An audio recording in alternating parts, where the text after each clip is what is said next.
Good Sunday morning, everyone. You can see the girls are up and at 'em. And it's about 8:30. I've been up since about 7 this morning. And my first order of duty today was to move the duck playpen from the position to my right to where it is right now. And should have got the camera out a little earlier. Everybody's tuckered out. You can see everybody's pretty wet and muddy. Everybody's had their morning bath. But we're still having some antics. There's one who decided to get in. And this begins a new phase with the ducks. I talked about this yesterday. This is now every morning and every afternoon. Either Dorothy and I or both of us will spend at least 30 to 60 minutes sitting inside the duck playpen with the ducks, not picking them up, not chasing them around, just making sure they have food and water and sitting here and chilling out with them. The message is, just because the giant's here doesn't mean the giant's going to pick you up. Ducks are not like a lot of pets that people try to make them like, you know. We've all seen the pictures of people that have ducks that'll sit in their lap like a baby or whatever, and I guess some of them might do that, but I have my doubts even as to how many of those little ducks really want that type of a treatment. What ducks like is to be left hell alone and be a duck. Just like geese, right, buddy? Anyway, I do have some questions that I didn't get answered yesterday and new stuff that's come in. The first thing I want to do is I want to make sure you guys know that every video that's in the Duck Chronicles, we're on 14 today, but every one, future, past, present, is in a playlist. And that playlist is called the Duck Chronicles, and you can find it in my channel on YouTube. So if you want to subscribe to that channel, you know you can always go back and find all the videos in that playlist. Additionally, not on the blog, but in the YouTube videos, if you click on the video notes, any product I mentioned usually is linked to in the video notes, and every episode up to that point and 1+ is linked in there. So if you just click the video notes, you can find at least the video before and the video after every video. So if you're missing one, because somebody said, what happened to episode 9? Well, I brain farted and did not put it in the playlist. So that's why that person didn't find it, because they're following the playlist. There's lots of different ways people find things here. So the other thing is, if you're on the blog and you're looking at any of these, there's tags. And the only tag for these video posts is Duck Chronicles. You click that, you'll find every post I've ever made on the Duck Chronicles. Next up, I want you guys to know, last night, everybody did stay outside all by themselves. I do have to confess to being a nervous daddy. I did get up in the middle of the night. Not really like because I had to. It was more like I woke up in the middle of the night like you do sometimes, and had to use the bathroom. And because I was up anyway, I came out and checked on everybody. Everybody was good, and they weren't really under here. They weren't really under here till first thing in the morning. They were huddled up over on this side of the pen, away from the heat, like they didn't care. And it was in the 40s last night, so I think we're good on temperature. My worry always is predators, even with all the measures we've taken by being so close to the house. And I did make the dogs spend a lot of time outside last night as well to make sure they were looked after. But we did have a success. Next, somebody asked about a little brown duck that I called Little Bit in one of the other videos. And I'll tell you what, she's Little Bit. She won't be the only Little Bit anymore, because all of these are the same breed, except these ones will be white. So I guess she'll still be Little Bit, because she's the only brown one. She's a golden layer hybrid, and I just call her Little Bit because she's the smallest one out of all of them. She's also tends to be, not always, but tends to be a little bit behind the power curve. And usually when I let the adult ducks out in the morning, she's the last one out. She has to run to catch up with everybody, and somehow that name just stuck. Another person said, you know, this isn't just informative. This seems very therapeutic.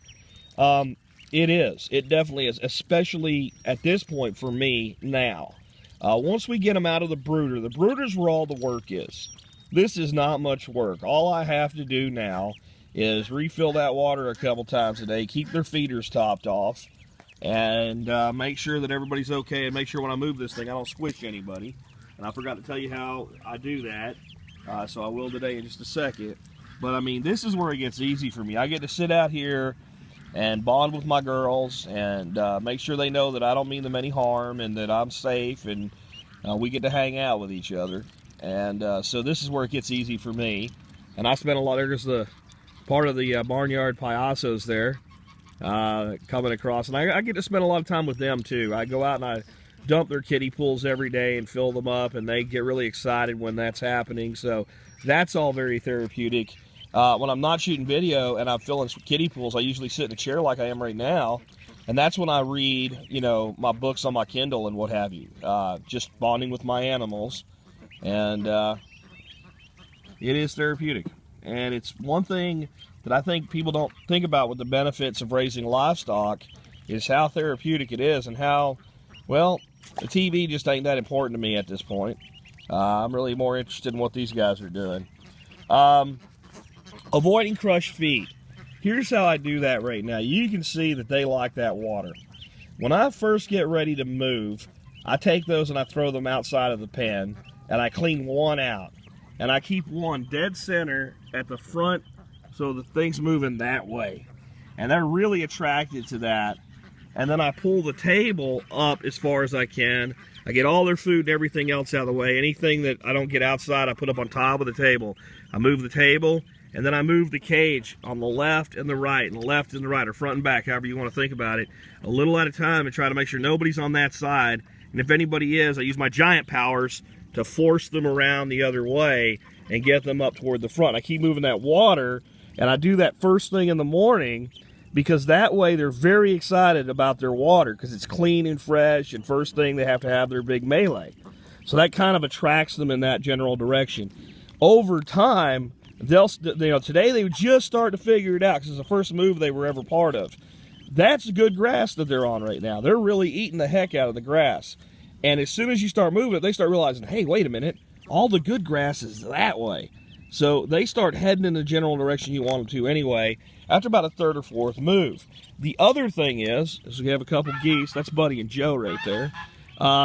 As I'm able, with the temporary fencing I hope to get put in today and maybe throughout the rest of this week to finish it, I'll be able to move the geese and the ducks to the front paddock.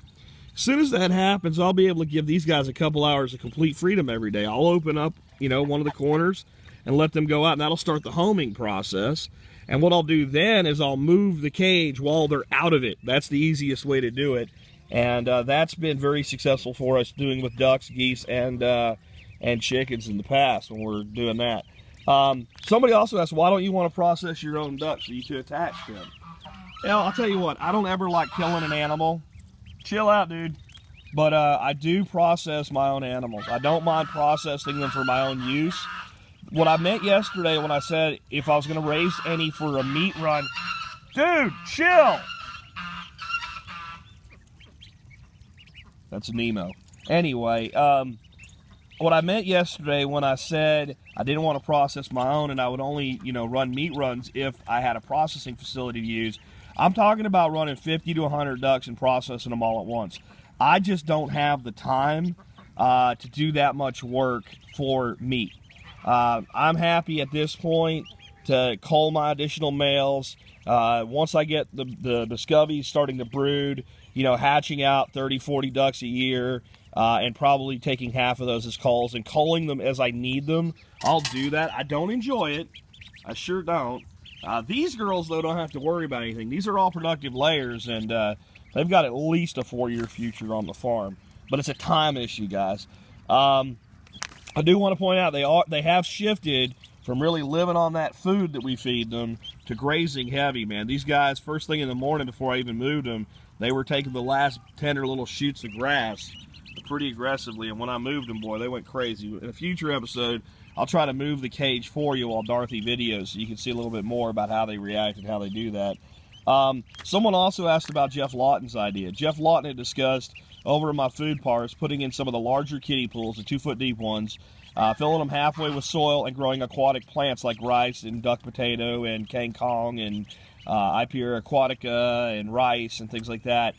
If I do that, I'll put videos out about it, of course, but it's really not part of the Duck Chronicles. This series is about these guys getting big enough to go join the rest of the flock. Last question for today. Nemo, chill.